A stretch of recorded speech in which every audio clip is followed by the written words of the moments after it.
Over 20 years ago, I coined the expression think big, and it's been a part of my life ever since. It's also come true. I became an even bigger success after I said it than I was before. And that's one reason I think it's an important way to think. It obviously works, and that's what I'm going to talk about today. What I said exactly in my first book, The Art of the Deal, is as follows. I like thinking big. I always have. To me, it's very simple. If you're going to be thinking anyway, you might as well think big. That book was a bestseller, and it's considered a business classic at this point. But I never thought those words would become bestsellers in their own right. It's an interesting point that I'm famous for two very short statements. Think big and you're fired. But let's stick to the first one for today. And I'd suggest strongly that you pay attention so that you won't have to hear the second one. Thinking big starts with the details and grows from there. Because I'm a builder, I'm very aware of the importance of having a good foundation. You can't take chances in construction. You can't be haphazard and say, well, maybe this will work, maybe it won't, so let's try it and find out. Because a lot of people will be at risk. I have to know if something will work or not. Every inch has to be accounted for. In other words, thinking big starts with being thorough. So number one, be thorough. Don't count on happenstance to get you anywhere because it won't.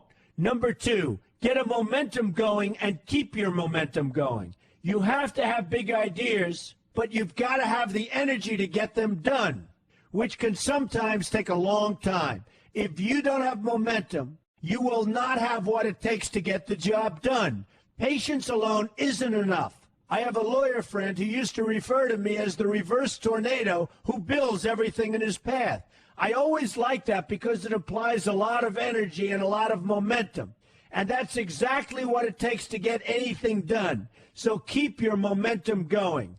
Number three, stay focused. You have to stay focused. The minute you lose focus, you will also be losing your momentum. They go together, and you will accomplish a lot more, even amazing things, if you make sure you keep these two things working together for you. I've seen very talented people literally go down the drain because they couldn't seem to keep their focus long enough to get anything done.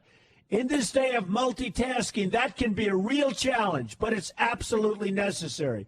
Ask yourself this question: what should I be thinking about right now? That simple question can restore your focus in no time at all. And your answer right now should be listening to Donald Trump.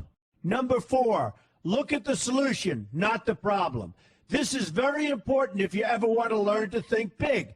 And here's why. No matter what you do, you're bound to run into problems. It's just part of life, a part of business, a part of anything worth doing.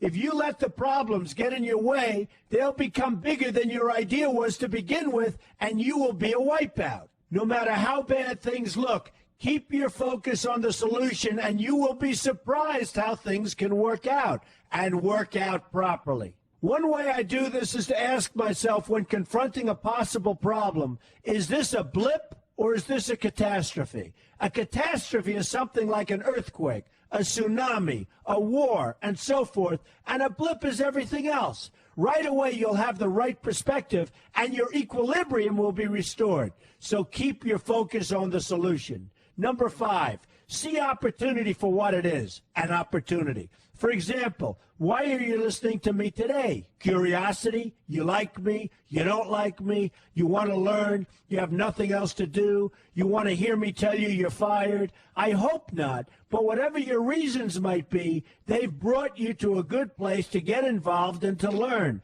And that's an opportunity right there. People think that because I'm rich and famous that I know everything. I know a lot, but one thing I know is that I don't know everything. So I ask myself this question every day.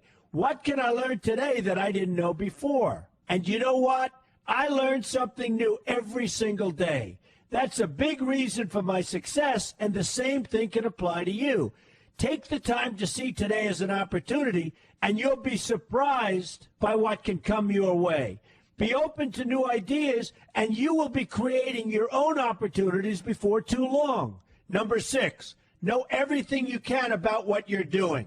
That's a good way to cover your bases. Another good way is to read the book Robert Kiyosaki and I have written together, Why We Want You to Be Rich. It's about covering your bases and knowing what's going on. I remember when some guys came in to meet with me about a great idea they had for an atrium for a building on Wall Street. It was a beautiful idea except for one thing. None of them had thought about how the building would be supported around this fabulous atrium. They didn't take into account the steel columns that were necessary to support a 72-story building, a very big and embarrassing oversight that could have been avoided if they'd taken the time to think about what they were doing. Don't let that happen to you. Know what you're doing first. Number 7, be lucky. Remember the old saying, the harder I work, the luckier I get. Well, it happens to be true. It works for me, and I've encountered some pretty big successes. But this goes along with something that's absolutely necessary for great success. Be passionate. You have to love what you're doing if you want to be successful at it. My father told me that it's absolutely true. I might work 7 days a week, but it doesn't seem like work to me because I love what I'm doing. If you don't like what you're doing, find something else to do, or do it part-time until you can find something full-time.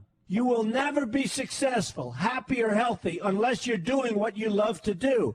That's just the way it is. So give it some thought. In fact, give it a lot of thought. For example, if you're feeling frustrated, there are 2 ways to look at the situation. Frustration can mean that maybe you're expecting too much, or it can be an indication that you know you should be or could be doing more. Use frustration as a motivator. Use it to get where you want to go instead of staying where you don't want to be. But above all, be passionate. That's the fast track to success, no matter what your interests are. Number 8, see yourself as victorious. That can zap negativity immediately and put a positive spin on problems. I've gotten to the point where I see problems as challenges that I'll enjoy meeting and dealing with. My point here is that no matter what you do, you will encounter problems. Why not see them as challenges instead and know that you are more capable of dealing with them? That's positive thinking with a realistic slant. When I go into negotiations, I keep an open mind to what may happen. But I can tell you that there's already a done deal attitude on my part. I've already thought the process through to the extent that I know everything will be better off if they agree with what I've come up with because I've taken both sides into account. I enter the situation with a victorious attitude, and I've had enough victories to know that this attitude works. Use it. Number 9, be smart. Know that you have something unique to offer because you do use the tools that are provided for you and remain open to new ideas. That's being smart. That's also where innovation comes from. Being smart means you know how to use what you've got. That doesn't mean there's nothing left to learn, but it means that you will have the ability to learn and move forward with success. And success is very important. Success is what you want. Just be successful. Believe me, you'll be happier. I know people who have had very few real advantages in life, and yet they've managed to become giant successes. They figured out how to use what they had, not to dwell on what they didn't have. I'm convinced that everyone has something useful to offer, and if you apply yourself diligently, you'll find that you have what it takes to succeed, and you're going to be a lot happier for it. Number 10, above all, never give up. Never, never, never give up. The only time you will be a failure is if you quit trying. Only losers quit. The biggest losers in the world are quitters. Winners keep on going. So whatever you do, never give up. My father always used to harp, never give up, son, never give up. Don't ever quit. I never want to see you give up or quit. Well, my father was a smart guy, and I listened to him.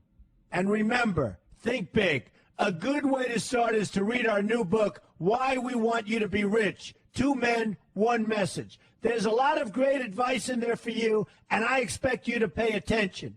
You're going to do fantastically well. You're going to be a winner, and I'm going to see you in the winner's circle.